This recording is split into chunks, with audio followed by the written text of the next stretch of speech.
Welcome back to Two Who's Review, the Doctor Who podcast. I'm Alex, I'm Fitz. and we are once And again I'm joined also by here. Sam. Oh, okay. Fuck you, I introduced myself. Okay then, Sam's back with us, and today we're going to be discussing the classic series story, Invasion of the Dinosaurs. Roar. Real quick, Sam, I don't remember, were you the one that said, I'll do this episode, or did we just decide you were doing this episode? You decided that we were doing this episode. Okay. You said, haha, dinosaur lady, and Yep. made me watch this one as well. Well, it's actually Fitz that determines what classic episodes we're doing at any time. So it's really, that's where the finger should be pointed. I think I'd said, yeah, let's watch Invasion of the Dinosaurs at some point because of the the really bad special effects might be interesting to poke fun at. But I think I'd mentioned it to Sam in conversation. She said, "Oh, well, Fitz, if there's any episodes with dinosaurs in it, I have to be involved." And like, fantastic. So on the I know the answer to this question, Sam, but for the audience, had you seen this episode before doing it for the podcast? I don't remember. Like I said, I watched a lot of classic when it was like airing on ABC, but I don't remember this one at all. Well, I certainly hadn't. This is my first time watching it. So, well, that's the interesting thing. Because I had vague memories of this episode. I vaguely remember the special effects looked terrible, even by Doctor Who standards. And I remember the first episode. I remember the first episode being in black and white. And I like all specifically the bit where the pterodactyl attacks the Doctor in the car. That bit I remember being in black and white.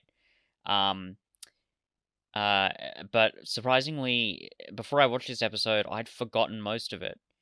I'll use this moment to segue to something else if I can. Here's the thing. Before I watched this story for this podcast, I was excited, but not for the reasons you might think. I was excited because I thought, wow, the special effects look really bad here, and I'm hoping that all the other elements are bad. I am ready for this to be a classic bona fide Doctor Who disaster piece, and it's going to be so much fun just digging into this thing and dissecting every terrible decision that's been made.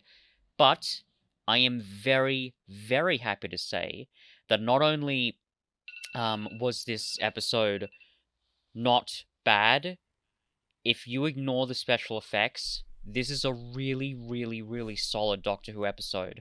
I thoroughly enjoyed it. Yeah, this was great. Thoroughly enjoyed it. It was written by Malcolm Hulke. He did Sea Devils, and he did a couple of other Third Doctor stories. This, curiously, I looked this up, I think this morning. This is the last story he ever wrote for Doctor Who. Oh, went out with a bang then. Yeah, he passed away. I think he was only like 54 or something a few years later. Oh, man. But he said that this, I'm getting this info from the TARDIS wiki, so I don't know, maybe take it with a grain of salt, but according to the TARDIS wiki, this is the episode of his that he liked most. And it's not hard to see why. Because I think a lot of his work, and again, the TARDIS wiki mentions this, it has a very sort of left-wing undercurrent. And even though for me, as we discussed... No, what are you talking about, Fitz? The show didn't get political until Chibnall took over. That's when the show got political. This is one of the many, many examples where, like, this episode specifically puts the absolute lie to that idea. I cannot. This is a better Orphan 55 than Orphan 55. Oh, Anyway, it is worth noting before we dive in too deeply, the three of us, all to a certain degree, are dinosaur fans. I know in our friend group it's always Sweeting is often haha dinosaur lady, but myself and Fitz, to maybe a lesser extent, are also huge dinosaur fans. I know that in the past me and Fitz have had we've both had massive conversations about the Walking With franchise in the past. Fantastic stuff. I think all three of us... What was that, Sam? I was just going to interrupt. Say, have you guys watched Prehistoric Planet yet? No, not yet. I've only got... So as of recording this, that series is about a week old. I've still only seen the first episode.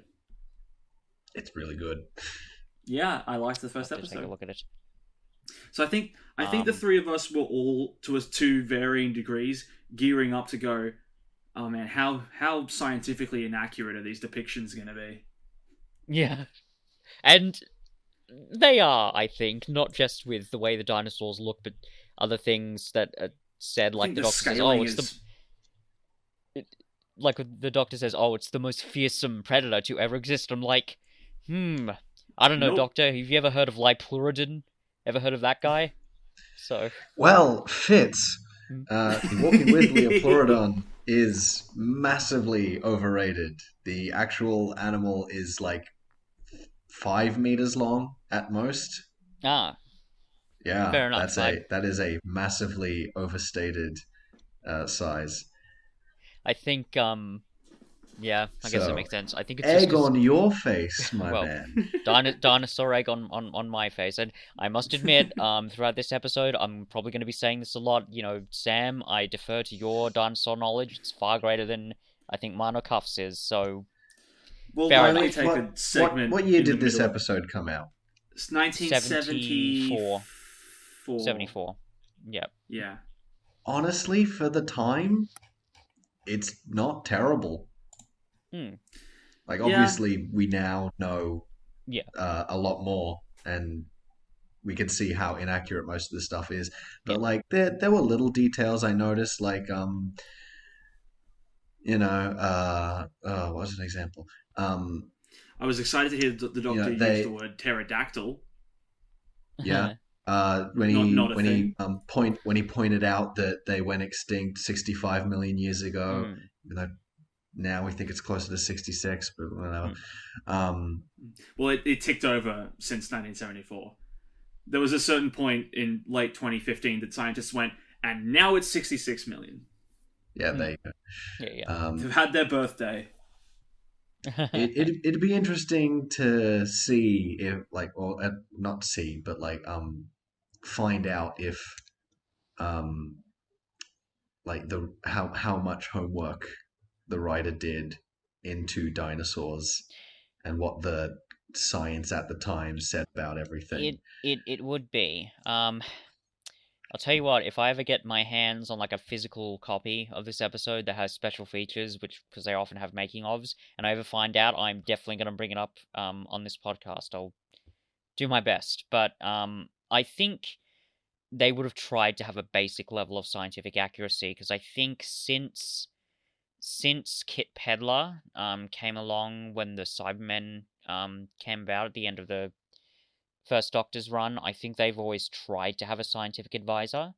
Okay. Which is why, I mean, don't get me wrong, some of the plots of Doctor Who are a bit nutty, but like you can kind of tell there's a basic attempt to try and stay scientifically accurate. And incidentally, getting back to the subject of dinosaurs, when in Earthshock, the dinosaurs are referenced early on because the Doctor and his companions find a couple of dinosaur fossils. Well, that's important for the plot later on because the spaceship they're on travels back through time some 65 million years, and it turns out that the comet or object that supposedly hit the Earth at that time was a spaceship filled with artificial antimatter, which is why it basically almost blew up the planet.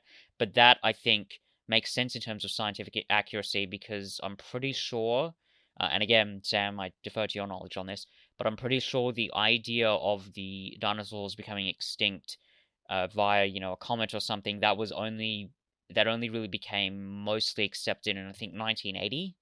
I Yeah, think it was, it's a and surprisingly recent theory. yeah, Like, if you watch the first Disney Fantasia, when they have that segment with the dinosaurs and they all die out in a drought, that's because the movie came out in like the 40s or 1940. 50s. Yeah. Yeah. And they didn't know that was what did it yet. Yeah. Well, yeah, we're a fun little significant tidbit. way into the episode and we haven't done the timescales rankings yet, so let's breeze through these super quick so we can get back to discussion. The episode has an average rating of 7.5. I'd say that's fair. Yeah, I might score it higher, but yeah. Yeah, me too. I think we'll get to this when we discuss the effects properly, but I think this episode really separates the children from the adults. where it's like, you know, the people who really can't look past the low budget effects versus the people who can appreciate the stories that are being told despite that. I think this episode is the biggest litmus test for, if you can't take this seriously, just don't bother with Classic Who. I don't know if I'd be quite that harsh with all of Classic Who, because some of the effects, even if they're not amazing, they're working enough again in this stylized cartoon world. But like, I do definitely see what you mean. Yeah, I mean, it's the episode where it's like, you know, if you watch this story and you're rolling your eyes at the effects, it just means that you're more likely to do so. Yeah, at other classic stories. I agree. Like, there is a bit of a vibe where it's like, you know, if you can't handle me at my invasion of the dinosaurs, then don't watch me when I'm at Caves of Androzani. It's a good point. It has a 7.9 for plot. Yep. Sure. Plot is great. I think I might even bump that up a bit more. Like, this is a dense story. There's a lot going on here. And it juggles it all really well. I was surprised how much it was going on by the end of it. And incidentally, if I can just mention something here, and I know Cuff and I, we ragged on Chibnall's writing with Legend of the Sea Devils enough, but I'm going to drag it back into this episode anyway, because it's our show and that's what we're doing. Okay, now I did the math, so I did the big brain thinking, and when I mean big brain thinking, I mean I got out the calculator on my phone and added up the minutes. This story goes for 150 minutes.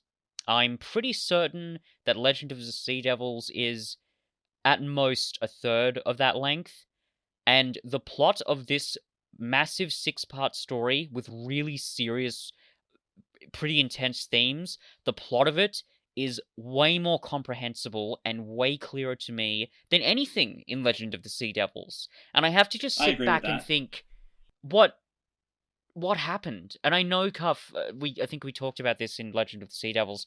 You said that because, you know, in the era of, you know, New Who, there's no excuse anymore. Like, we can't just say, oh, well, if they got away with it in the classic series, we can get away with it here. But here's the thing. I think that's mainly just due to the fact that there were a lot of constraints on Classic Who, not just with special effects, although that's definitely evident in this episode, but the fact that it is, you know, a low-budget BBC 70s serialized show. They have to make a certain amount of content to fit in a certain amount of minutes. But even with all those restrictions, this is way better than anything we got in Legend of the Sea Devils, and I just sit there thinking, again, like, what happened? How did we lose we know what happened, but... the caliber of writing to this extent? No, but if we use movie cameras, the show look good, and I mean, it is good. Don't have to write good. Camera look pretty now. It's just fun. It's turn your brain off fun. It's not even turn your brain off fun. It just is fun, and it's also good.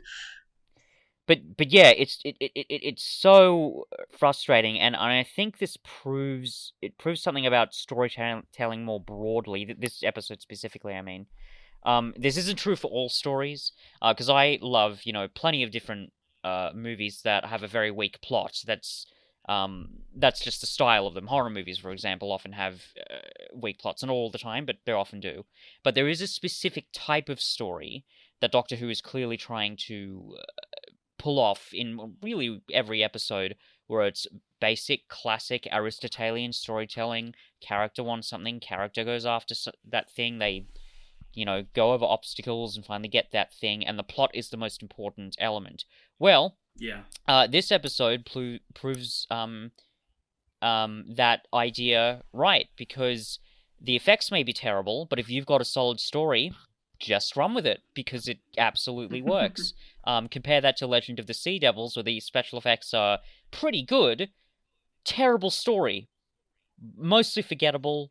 Painful. Yeah, this pointless. Is basically night and day with that episode. Oh, absolutely. And even all the characters in this episode, again, because there are a lot, all of them have something to do. They are all doing stuff that pushes this plot along. Whereas in Legend of the Sea Devils, remember Dan? Remember that lovable goof? Well, we're just going to let him go off on his own for 15 minutes while we go and get this treasure that doesn't really have a point to the story, but we're going to go and do that anyway because we get to go under the water and see really, really pretty sights of swimming fishes that we don't really focus on enough because we have to Sam, deal with other bits of characterization that are kind of pointless and annoying. Have you seen Legend of the Sea Devils yet, Sam?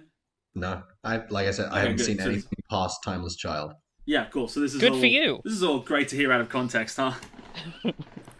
Anyway, I apologize for that little rant, but it was really important to get that off my chest. Okay, so this episode has an 8 for acting.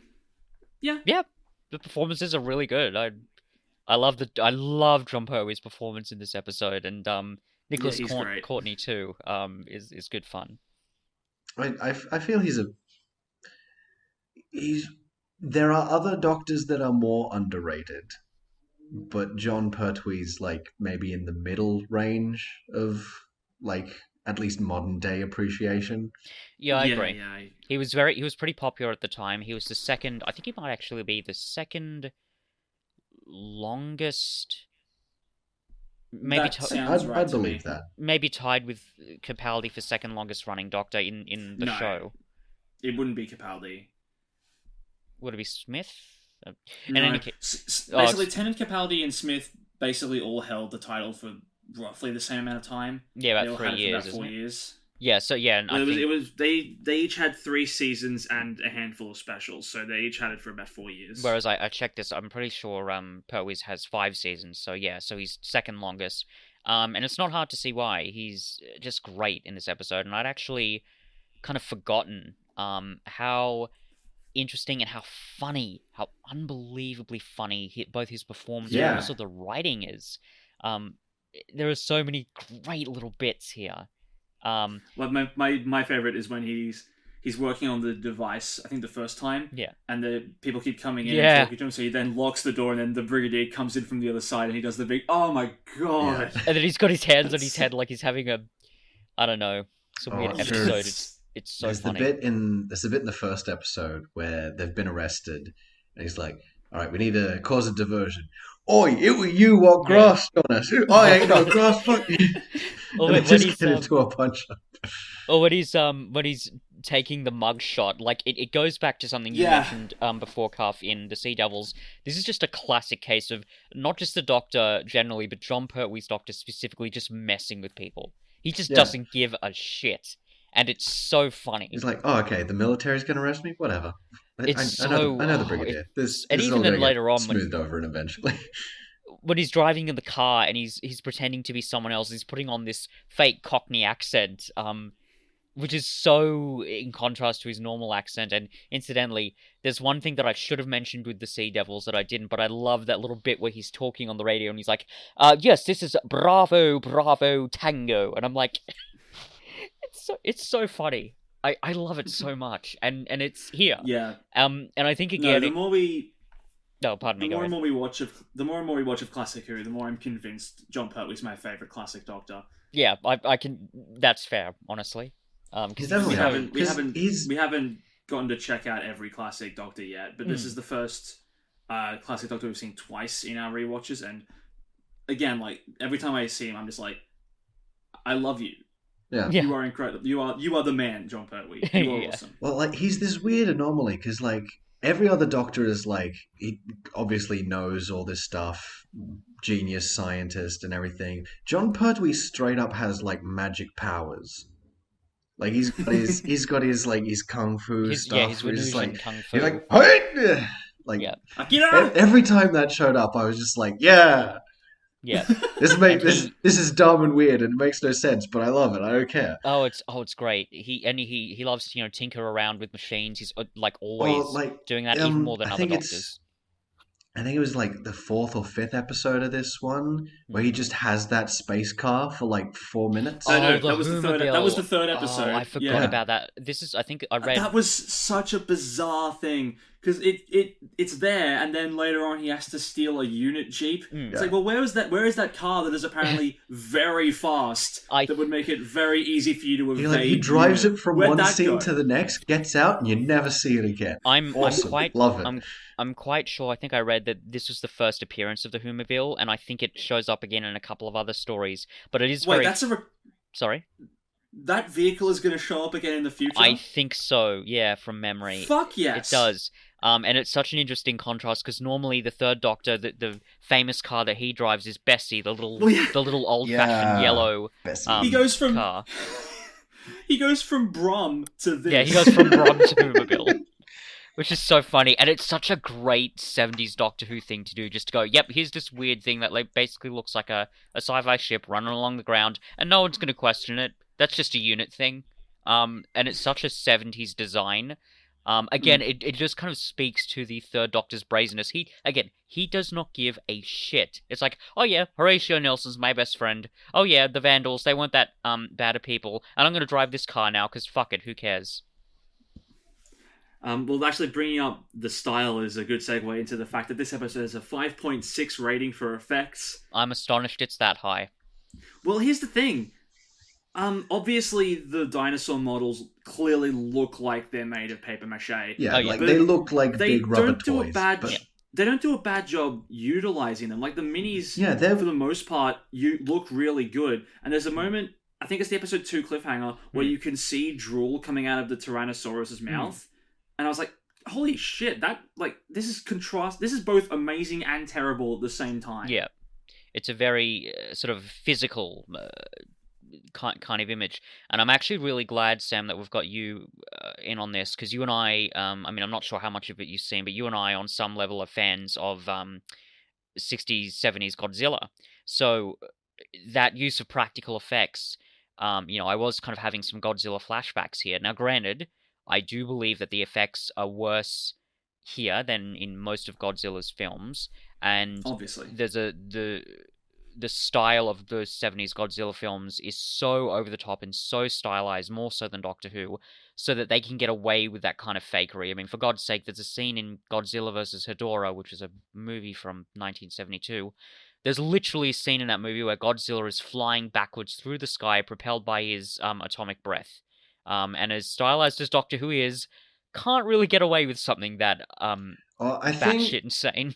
I think the difference in Godzilla is that 90% of the time it's an actor in a suit and not just like a rubber toy. Yeah, which is true. Yeah. Which is more so versatile. Even if the suit looks fake, the movement, because it's a real person in there, it comes to life a lot more. Yeah. Whereas this is essentially, at most, it's a hand puppet. Yeah.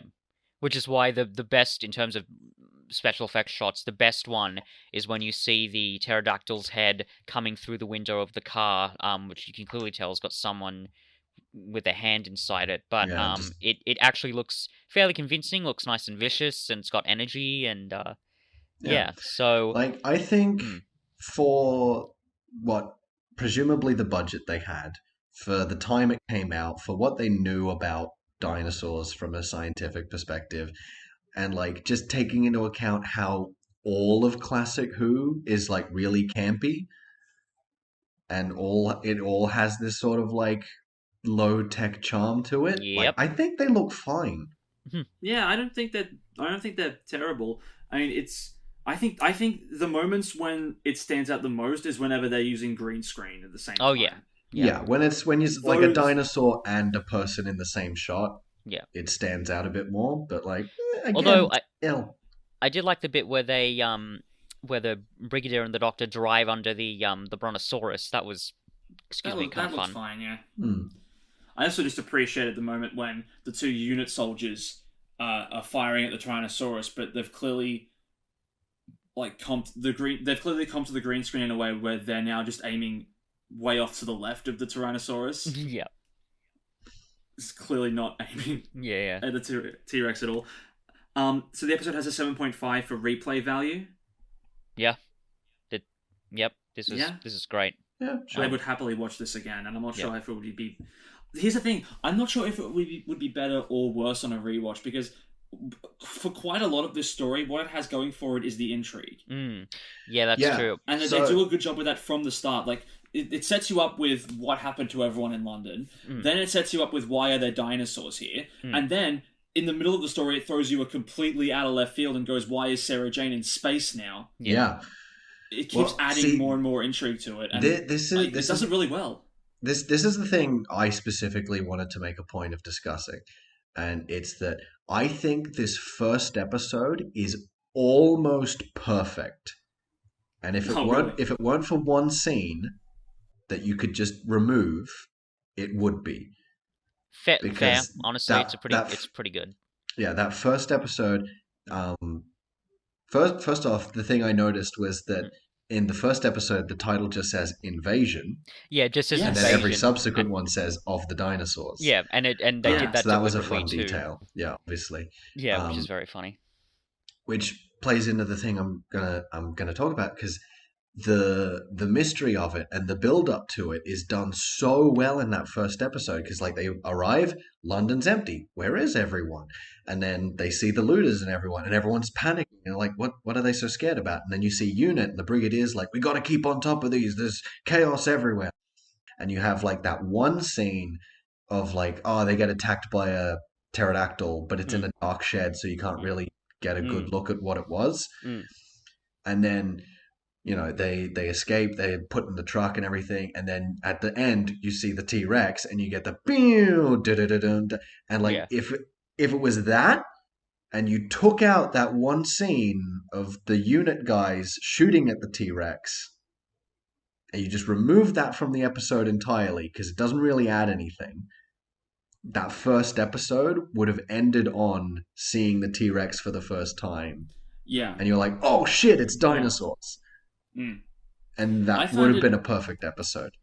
I think there's also something to the fact that they get attacked by a pterosaur and then they don't talk about it again until like halfway through episode 2. Yeah.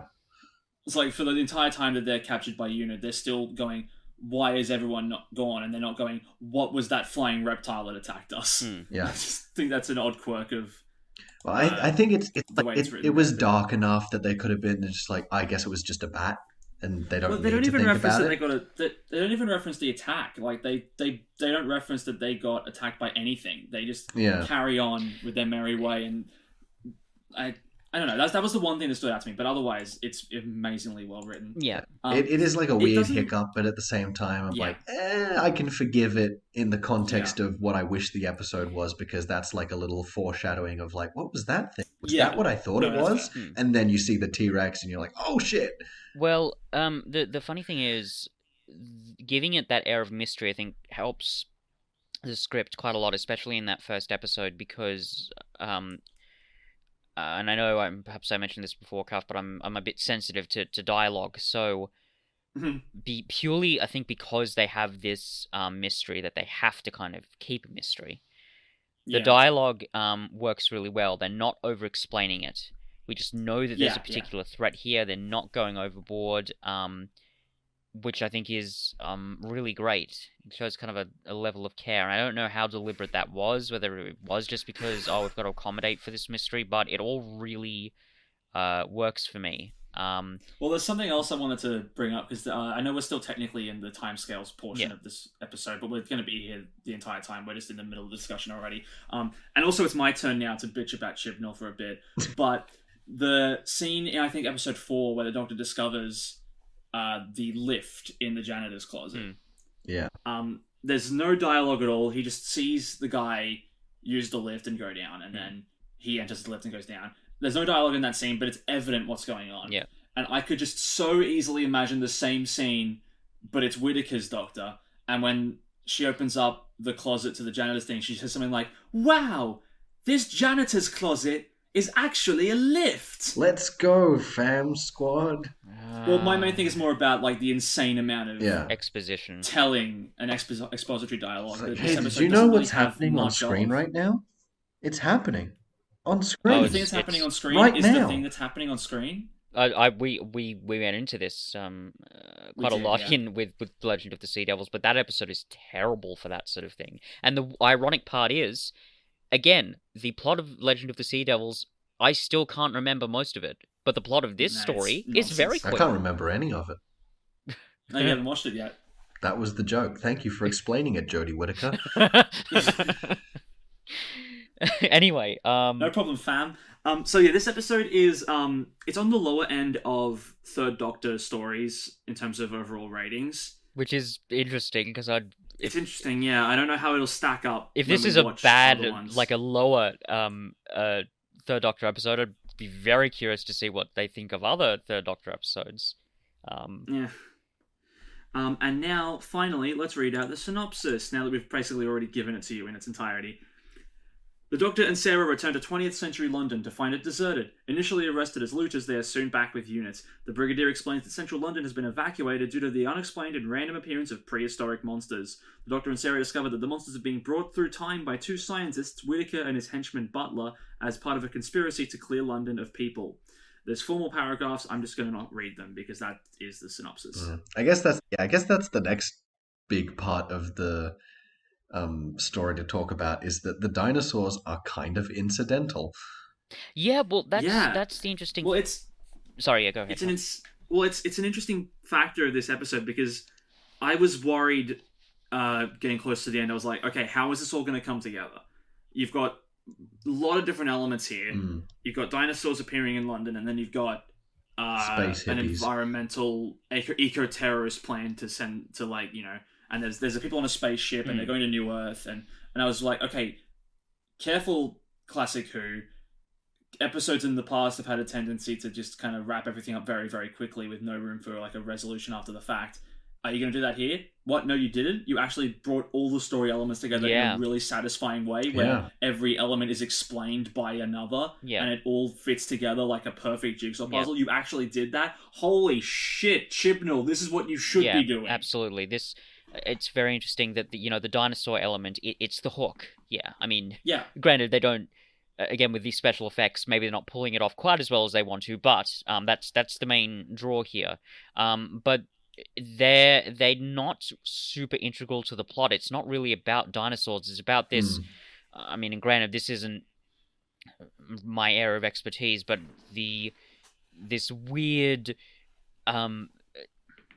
group of people that want to take time back. They seem eco-fascist to me.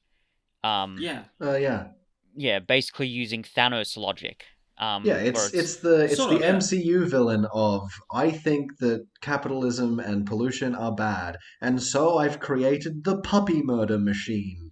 It's like all these really bad problems are there, but we're just gonna snap our fingers, make everyone go away. That'll solve the problem, which is ludicrous. Well, it's interesting because the majority of the bad guys in this are like good people. Like, they seem like nice guys, apart from the fact that they want to basically genocide humanity back to the past, or whatever they back to the Stone Age. Even when they've got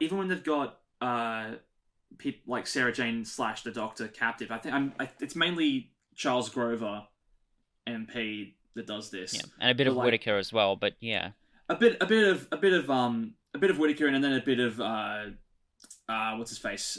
Finch. Yes.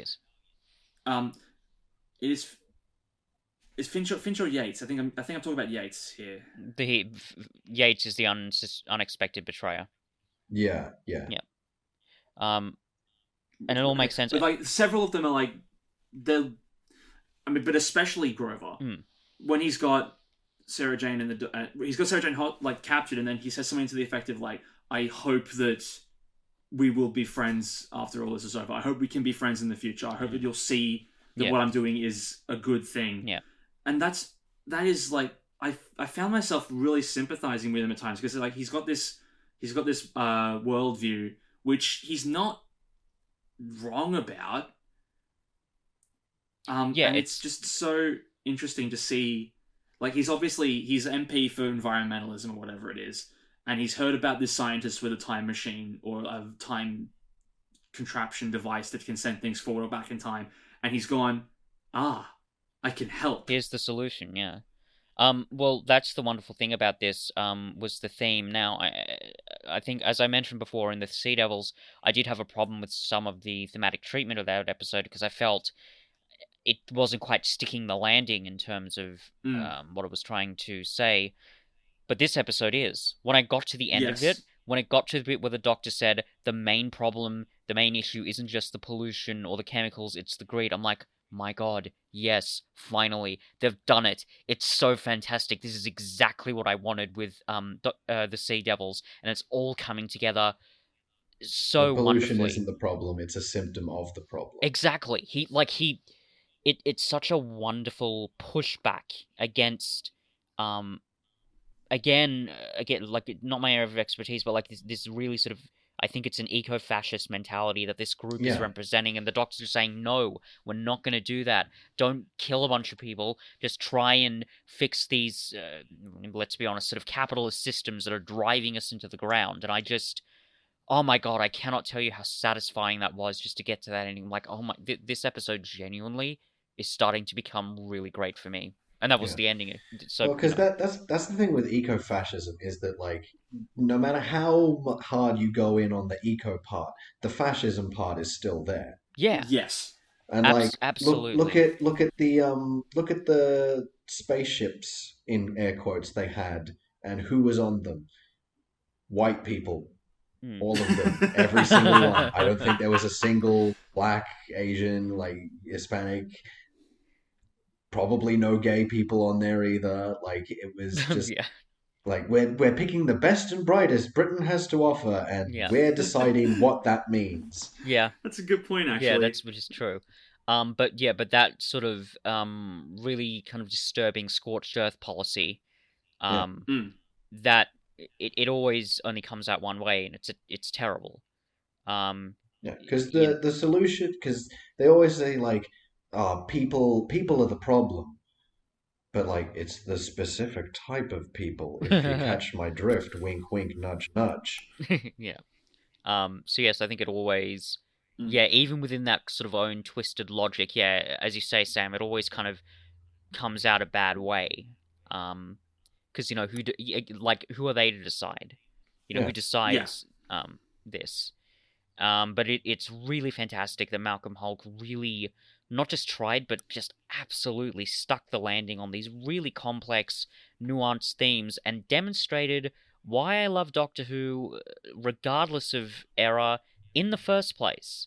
No, it's what all good sci-fi should do. It's shining a light on the human condition by getting as far away from it as possible. And I love the fact that there are definitely villainous sort of characters here, but they're not really villains. They're just people who are misguided, and it's an understanding that Finch is kind of a villain. Yeah, that's true. Yeah. But like, he's from the moment that guy walks on screen, you're like, oh, you're evil. Yeah. And it's interesting actually that his sort of, I'm just doing my job is contrasted to the Brigadier's I'm just doing my job, because even though the Brigadier, not just in this episode, but many others, can come across as kind of an officious asshole, he still has got his internal moral compass, and it shows because later on he disobeys orders and said, okay, right, we better get the Doctor before Finch does. So I love the Brigadier in this story. He's great. For so much of it, he just looks done. Oh, it's so funny. Like that one bit where the Doctor, when he's saying, yeah, go away, leave me alone, I don't want to talk to you, then Grover shows up and he's like, oh, my good man, no, don't rush away, come and check out what I'm doing. And then there's that one shot of the Brigadier just looking, I could just go home with a cup of tea today. Like, I'm done. I'm broken. So I love the character. I love Nicholas Courtney's performance. So and he's like technically the longest serving companion. Yeah, he's just never actually gone on any of the adventures. Well yeah, he started with the second Doctor. He's in him and Sergeant Benton are in a couple of stories. He sticks with the third Doctor. He also sticks with the fourth Doctor, because the fourth Doctor is still kind of getting roped into UNIT and their various issues. And then he shows up for a couple of episodes. I'd have to go back and check, but I am sure he's in Mordred Undead. He shows up again. He's in 5 Doctors, and he's in Battlefield. So clearly the writers understood that he was a key part of the Doctor's he's a good friendship. He's a good foil for the Doctor. He is. Yeah. Like, the Doctor is this... Well, we've been talking about, he just does not give a shit what you do. But then the Brigadier will give a shit on behalf of the Doctor. Yeah, he does it by the book, which is useful because sometimes it's frustrating, and sometimes it's even quite devastating. Like I mentioned it in a previous episode of this podcast, but End of the Silurians. That is a devastating ending, which Malcolm Hulke, by the way, also wrote, where the Brigadier basically bombs the shit out of the Silurians' underground base, and as the Doctor says, the Brigadier's wiped them out. But there's still a core friendship there, and the Brigadier does care about the Doctor, and even when, for the most part, when he's doing it by the book to a frustrating degree, we kind of get that he does really care. He wants to look after people, wants to lead them to a brighter future, I guess. I think that plays into the difference between him and Finch. Yeah. Where, like, because Finch is just like, I'm just doing my job. My job is to follow orders, not question things, yada, yada, yada. And, like, whereas the Brigadier is like, I'm doing my job. My job is to help people and keep them safe. Yes. Shit. So I'm for the right reasons, which is why he knows when to break the rules. Exactly. Yeah. Yeah. I also think this is a really good Sarah Jane episode. Yeah, she was great. She's fantastic in this. There are elements of Elizabeth Sladen's performance throughout this episode, particularly when she's on her own for a bunch of it and she's piecing shit together. Yeah. There are elements of her performance where I see her acting and I go, she would have been a good Doctor. Yeah.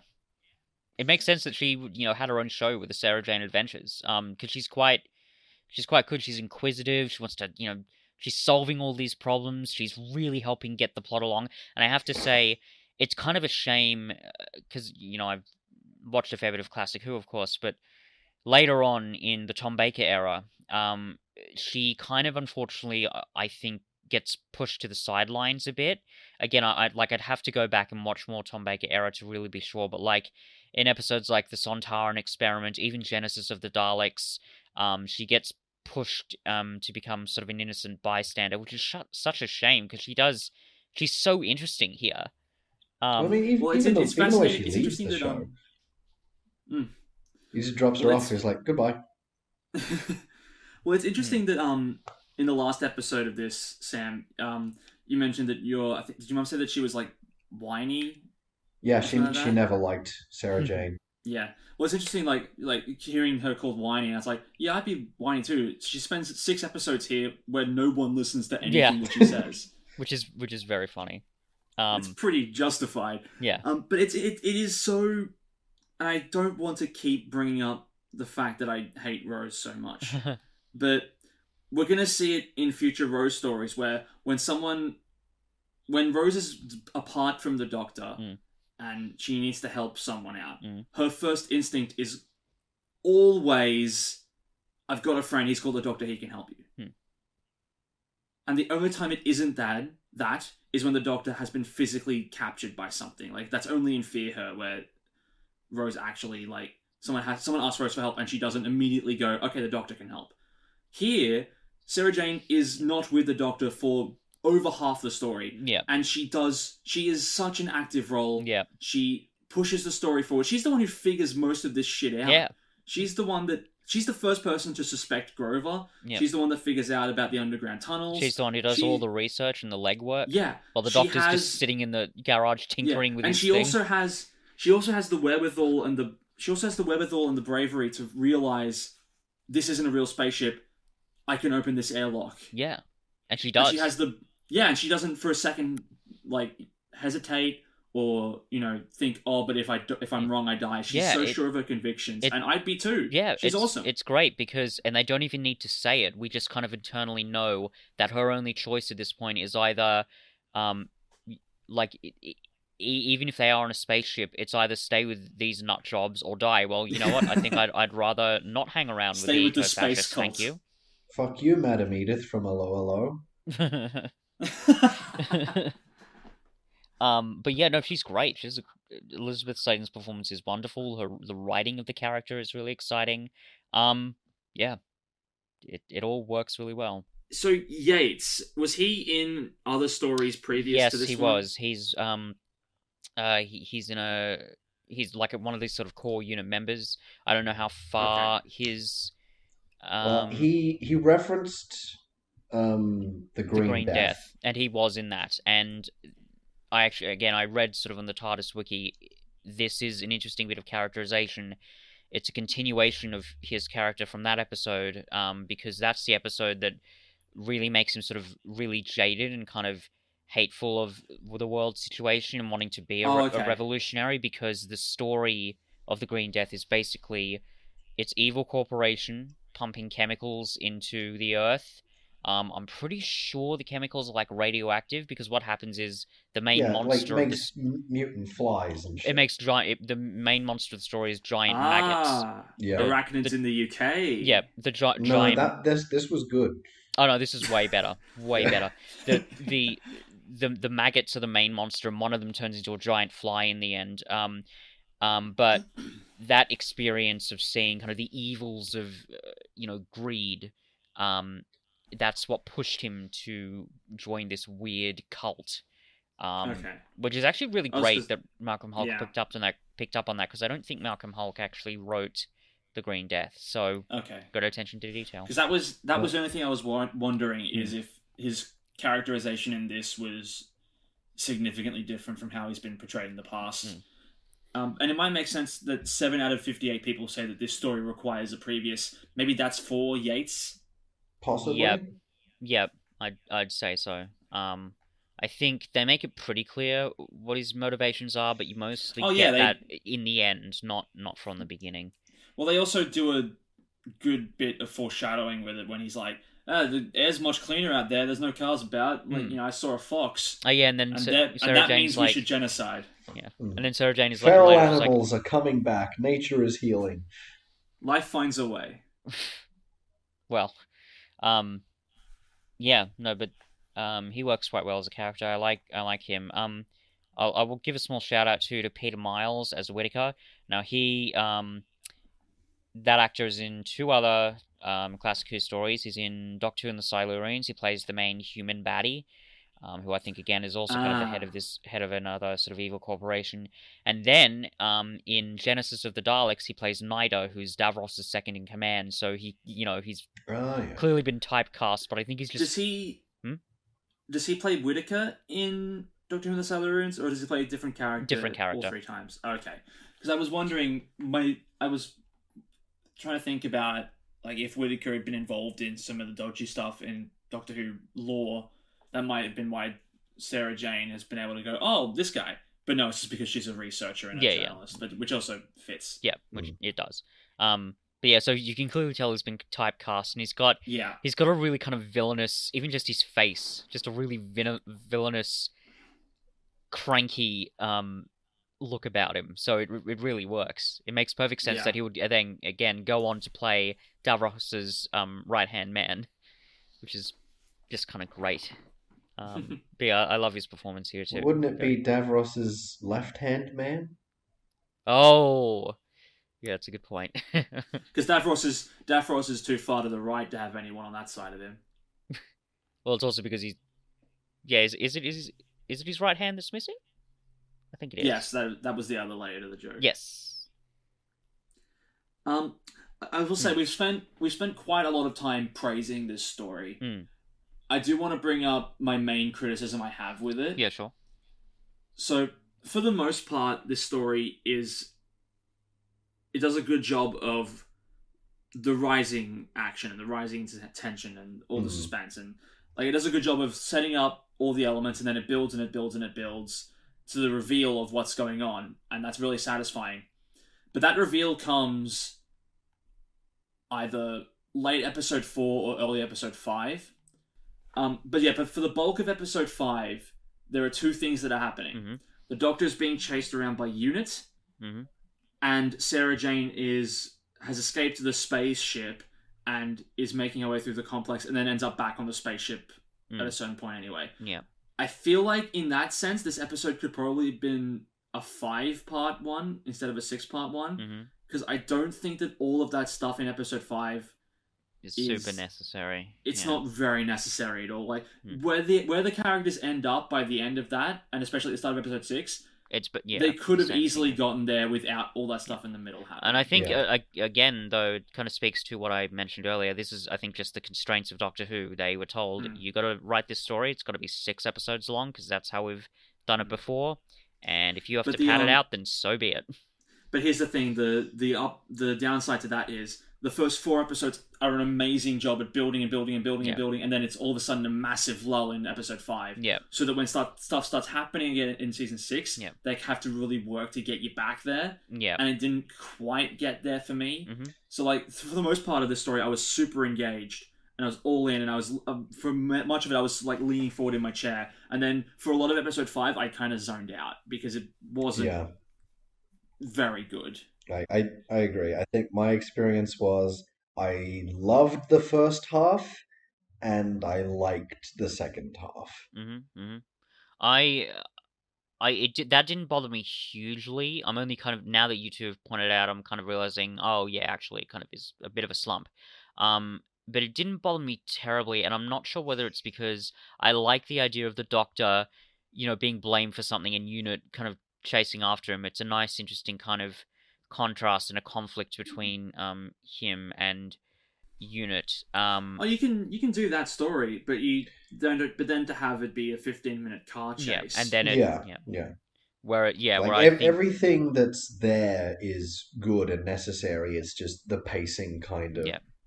It's mainly a pacing issue, especially when it gets to. I think the best part of that element for me was when the Brigadier sort of breaks the rules and says, make sure you get him before Finch does. That's really satisfying. But I do understand what you mean in that probably could have been taken care of quickly, or not even have, the Doctor being, framed. Does that really need to be there, or does it need to be there in the way that it is? I think, again, it just speaks to the fact that Malcolm Hulke had to write this in a certain way, and it's a bit of filler. And I think even early on in the first episode, you could even argue the comedic bits feel kind of fillery, but at least with them, it sort of helps with characterization, and it's also very, very funny. Like, even if it is filler, the bits where the Doctor's fixing his machine, or when he's getting in mock fights with people, it is hilariously funny.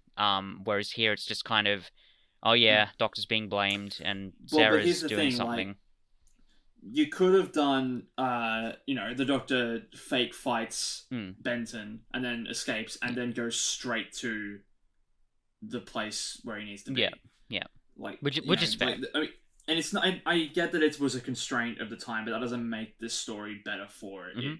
There's a reason why it happened, but it doesn't make it better. Yeah, which is fair. And again, as I said, with Doctor Who, the type of story that it is, it's classic storytelling techniques that it's using. It can't afford to be sloppy with plot, just simply for what it's trying to do. And I think it's. Again, it doesn't bother me terribly, but I think you're both right to point out, oh, okay, well, these are some narrative quirks that, if we're recommending this to an audience, we're just going to have to say, okay, you're just going to have to sort of deal with this. So I'm glad you've brought that up. There's also a small thing. The episode hangs a lampshade on it at the end, but I've never been a huge fan of when a conflict or a cliffhanger is resolved by, oh, the Doctor's a Time Lord. Yeah, I was going to actually mention that. I saw it, and I'm like, it's not. I don't think it's really a plot hole, but it is a bit of a plot convenience. And I'm like, it's a bit of like this. It feels like an example of like, I guess he experiences time differently. If you're gonna bullshit a Time Lord ability, that's one that makes sense. Yeah, there are far worse examples of it. Oh yeah, which is why, again, plot convenience more than a whole for me, but. That did stick out to me even on first viewing. I'm like, it makes sense. It's a cool effect when he's doing it. When he's defying the machine and it's all like it slows down for him, but everyone else is frozen and he's. He reverses the polarity on that machine lightning fast as well. I think he pulls like maybe 1 or 2 levers and then instantly. That was another thing I liked. It was just like, oh, reverse the polarity. That's the thing. Yeah, reverse the polarity. And I said that that is just the thing that all scientists know is a thing. Well, the funny thing is that's the meme. I reversed the polarity of the neutron flow, which showed up which showed up first in the last Third Doctor episode we talked about, which was the Sea Devils. So that was just a funny little thing. Maybe it's because it's a Malcolm Hulke script, so he knew, I've got to put this in here. So yeah, that was fun. But yes, I think that element, that plot convenience, it certainly doesn't ruin the episode for me. It doesn't even ruin the overall scene for me. But yes, it definitely stands out, I think. It's a thing that I only have a problem with because it is overused. And maybe because I've seen so many revived stories where that is a quirk. Like, for example, most recently, the Aliens in London cliffhanger resolves itself in the exact same way. They're all getting electrocuted, and then he just takes the name badge off and he goes, doesn't affect me, boom. Yeah. That's it. That one's a far worse example of it. Here it's kind of cool. Like I said, because it's specifically a time thing, I think it gets away with it a bit more. Yeah. Whereas other times it's just like, no, I speak horse because I'm the Doctor and fuck you. Yep.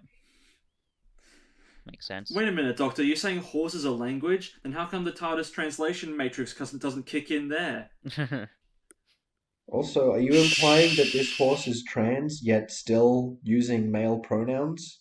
Yeah, that's it. Odd. I know the scene you're talking about. Yeah, that is odd. Yeah. I don't know what scene you're talking about, but we'll get there eventually. I do not doubt it. It's another episode where there's an actor from Stargate. Only this time, that's the only thing I like about it. Ouch.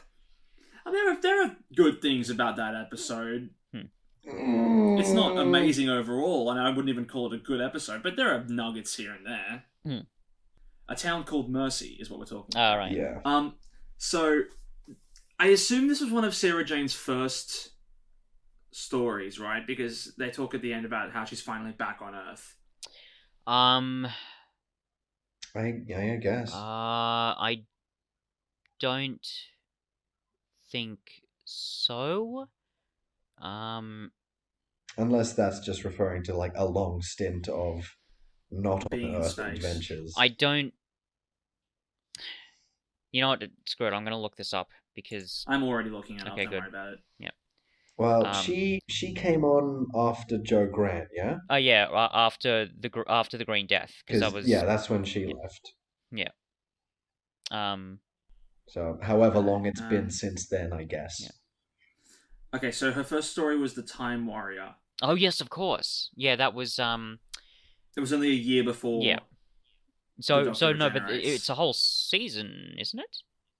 Is it a whole season? Difference? Jeez, I don't know. Clicking on it now. So Time Warrior is it's the first story of season 11.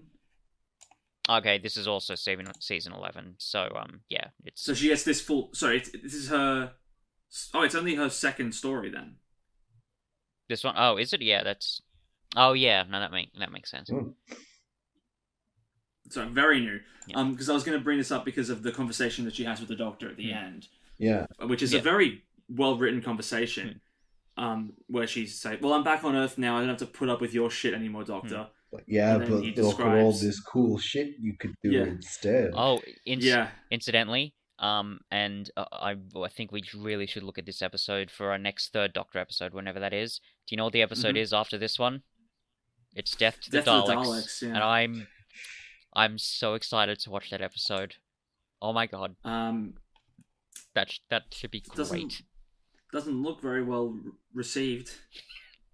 I'm not terribly surprised. I think I talked to you about this episode in a previous episode of this podcast. It'll be interesting. Is this the one where the Daleks have a mini TARDIS? Yeah, firing range? Yes. Unless I'm gravely mistaken, but I don't think so, because that seems one of those insane details that's so far-fetched you couldn't make it up. So, but we're not talking about that right now. We're talking about Invasion of the Dinosaurs, and I think now's about the time to give this episode an overall rating. Yep. I'll go first. I think this is an easy 8. Yep. I'll go an 8. I don't think it's nothing that is. It's nothing mind blowing. It's nothing that is like, it's not going to make you cry. It's not going to make you like. To a certain degree, it will make you think, but it's not going to make you hugely think. But like it is what Doctor Who does well, which is it's a sci-fi romp. It has something to say. It's got good characters. It's got good writing. It's got good plot. What more do you want? 8 out of 10. Yeah, I thought. I mean, I think my feelings are a bit stronger than that. I really loved this episode, and maybe it was because I was again waiting for it to be terrible. But my God, it just every element, well, almost every element, just works so well together. And apart from a couple of narrative quirks, it really stuck the landing for me. And I love the fact that it all came together in this one great theme of, hey, you know, this idea of like killing everyone to stop global warming, you know, that's actually a dog shit idea. Let's not do that. So that was really great for me. So yeah, I thoroughly enjoyed this episode. 8 out of 10. Yeah, I agree with everything you said. I really enjoy it. I think anyone who watches this and is just like, oh, but it looks so bad though, is just like that's not the point. Yeah, they're cheating themselves they almost. You know, it's like oh, but like, how can you watch the original versions of Star Wars? They don't even have like the CG aliens and shit. That's not what makes it good. Like, yeah, the dinosaurs look like shit, but that's what makes them fun and memorable. Yeah, it's not. Yeah. It's they hold up despite the effects. It's at worst. It's at worst kind of incidental because the story's the main thing, and at best, it's part of the world building. It's part of the style. It's why I love. Like, I think the dinosaurs in this, I'm going to remember more fondly and more clearly than the T-Rex in Deep Breath. Oh wow! Ouch. Or the ones in Dinosaurs on a Spaceship. Yeah, both of those statements are pretty fair. Damn. All right. Well, next time we won't have Sam joining us. It'll be just the two Who's again, and we're going to be looking at 2005's The Long Game. Alrighty. Which is an episode that I think is the one that I remember the least out of any RTD episode. That's fair. That is correct. That should be an interesting rewatch. Sam, anything you want to plug here? Only the stuff I plugged in the last episode. What if people didn't watch that last episode? Go to subscribe to Sweet Speeds. There'll be a link in the description below in the YouTube version of this, because Cuff will do that. Thanks for that. He's also going to do it in the last episode. Oh, man, I was going to loophole that. Yeah. Nah, because I'm a Time Lord. Ooh. That's one of the things that you can do, but a human can't. Exactly. I can retroactively add hyperlinks to old YouTube videos. No! It's part of her magic timey-wimey powers. Exactly. I'm Alex. I'm Fitz. And I was Sam. I'll be back one day, maybe. And until next time, may all your dinosaurs be made of clay.